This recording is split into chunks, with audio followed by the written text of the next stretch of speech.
This venomous snake is known as the habu and is considered one of the most dangerous snakes, as its bite causes severe pain and can lead to death. This snake is prevalent in some Japanese regions. In 1 year, nearly 400 people were bitten by it. At that time, there was no effective treatment for the venom. When the antidote was later discovered, doctors faced another problem: how to deliver the treatment to rural areas lacking electricity, where most of the bites occurred. Since the antidote came in liquid form, it was difficult to store in those areas. Furthermore, extending power lines to them required a long time and high cost.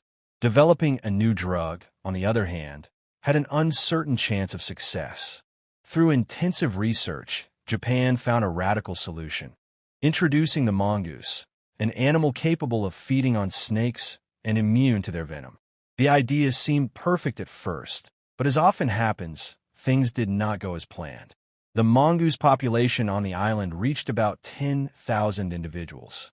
But the most important question was, did the mongoose succeed in reducing the number of snakes? The result was shocking. On one hand, the number of habu snakes decreased significantly, but the surprise was that the mongoose was not the reason. Although it seemed the ideal solution in theory, it was not the best practical choice for a number of reasons. First, temporal incompatibility. The mongoose is diurnal, active during the day, while the habu snake is nocturnal, active at night, meaning their chances of meeting were rare. Second, difficulty in hunting snakes. Even if a mongoose encountered a snake, hunting it required great effort, whereas rats and rabbits were easier prey, which made the mongoose prefer them.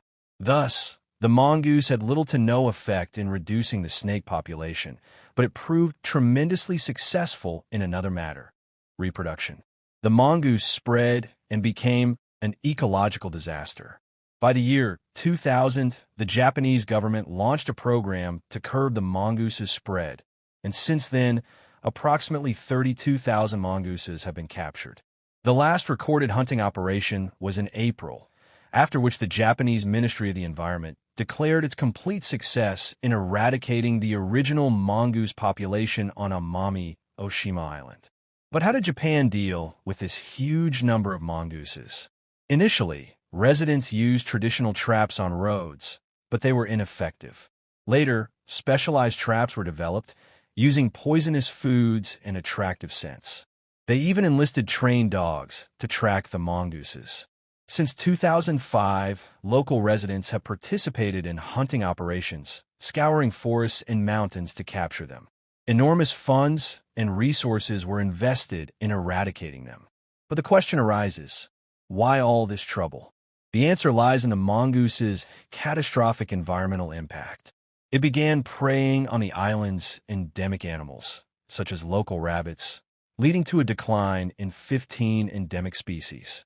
Even agriculture wasn't spared from its damage. It attacks poultry, ruins crops, and spreads diseases among animals.